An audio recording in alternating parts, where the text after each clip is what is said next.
Hello learners, welcome to ई अध्ययन। आपका ई अध्ययन में स्वागत है। और आज इस वीडियो में हम डिस्कस करेंगे general tolerances for welded construction.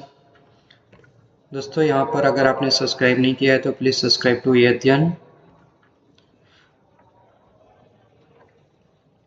दोस्तों, यहाँ पे हमने एक एग्जांपल लिया है। एक वेल्डेड असेंबली है जिसका ओवरऑल डायमेंशन है 541। दोस्तों, अगर हमको स्टैंडर्ड डिफाइन करना है तो इसका स्टैंडर्ड है ISO 13920-B। एंड इसमें 4 टॉलरेंस क्लासेस है ABCD।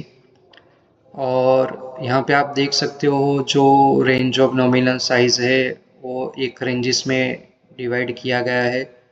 इसमें अगर आपका डायमेंशन 2 mm से 30 mm तक के बीच में है तो यहाँ पे ±1 mm है फॉर ऑल क्लास ABCD।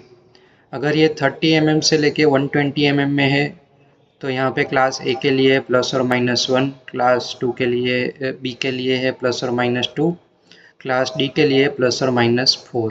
यहाँ पे similarly if it is over 4000 up to 8000 mm, यहाँ पे अगर 4000 mm से लेके 8000 mm तक का एक डायमेंशन रेंज में है तो यहाँ पे ±5 mm है for class A. And for class D ±21 mm। दोस्तों, यहाँ पे ये जो क्लास है ABCD, यहाँ पे आप देख सकते हो क्लास ए है वो काफ़ी टाइट टॉलरेंस है, क्लास डी है वो काफ़ी वाइड टॉलरेंस है। तो ये क्लास का सिलेक्शन है वो डिपेंड करता है आपके एप्लीकेशन पे, आपकी असेंबली पे। आपका पार्ट्स और असेंबली कहाँ पे लगने वाला है, उसका मैटिंग कंपोनेंट क्या है, वो असेंबली कैसी है, उसके फंक्शन कितना क्रिटिकल है, उसमें कितना वेरिएशन आने से कितना प्रॉब्लम हो सकता है, वो एप्लीकेशन पे डिपेंड है कि आप कौन सा क्लास सिलेक्ट करते हो। अगर आप क्लास ए सिलेक्ट करते हो तो यहाँ पे आपको काफ़ी फाइन असेंबली मिलेगी, बट ये जो मेंटेन करने की कॉस्ट है वो बढ़ेगी। तो आप हर बार क्लास ए डिफाइन नहीं कर सकते, क्लास डी डिफाइन करना है अगर आपका असेंबली इतना टाइट नहीं है और आपको कॉस्ट पॉइंट ऑफ व्यू इतना वरी है। तो जो लिबरल डायमेंशन है वो मेंटेन करने के लिए काफ़ी प्रोसेसेस कम लगती है तो कॉस्टिंग कम हो जाता है। उस पॉइंट ऑफ व्यू से ये क्लास आप डिफाइन कर सकते हो। तो यहाँ पे हमने लिया है 541, तो यहाँ पे ये 541 आ रहा है 400 से लेके 1000 के बीच में। और क्लास बी है तो ±3 mm।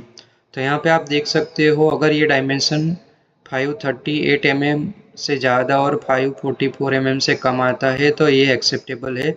अगर ये 545 आता है तो एक्सेप्टेबल नहीं है, या 537 आता है तो भी ये एक्सेप्टेबल नहीं है। तो ये एक मिनिमम मैक्सिमम रेंज मिल गई जिसके बीच में हम इसे एक्सेप्ट कर सकते हो after manufacturing.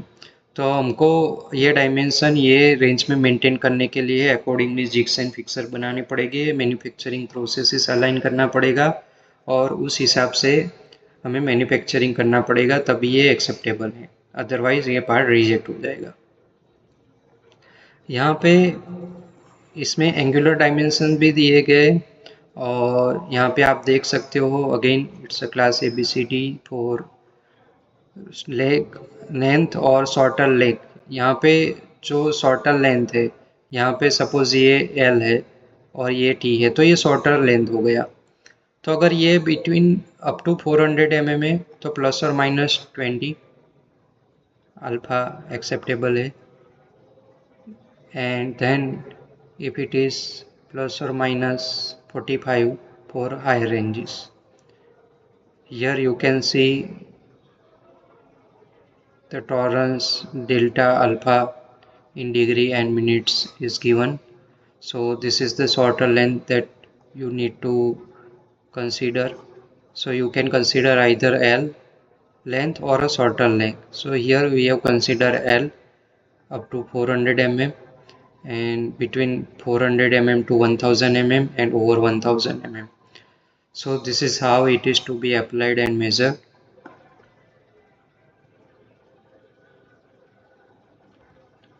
Then we have tolerances for flatness, surface roughness and parallelism.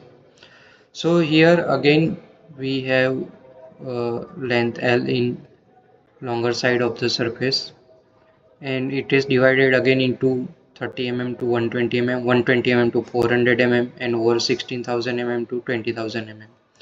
And it is classified into class E, F, G and H. Here you can see we have this H maximum and H minimum. So we have tolerance T in mm. So here you can see this is 0.5. So here you can see this is the surface stays within 0.2 mm.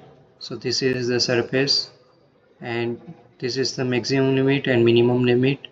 So if this dimension is 40 mm, then it should be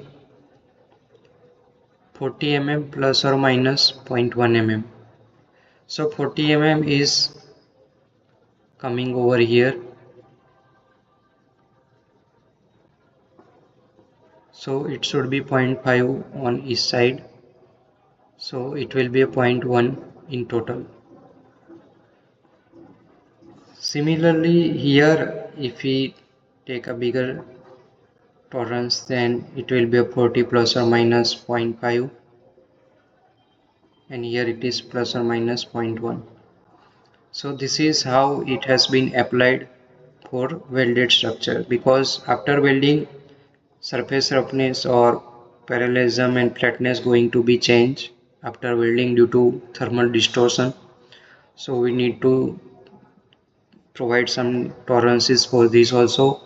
Otherwise, this is the simple part, but if it is complicated one, it will not match in the final assembly due to flatness or some parallelism issue. So for that also we need to define the tolerances in order to have better assembly other than linear dimension also.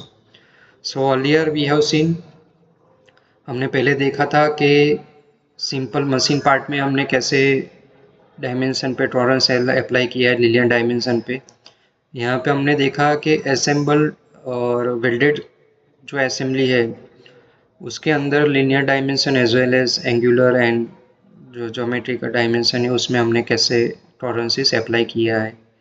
तो दोस्तों, I hope you will like this video. Thank you very much and happy learning.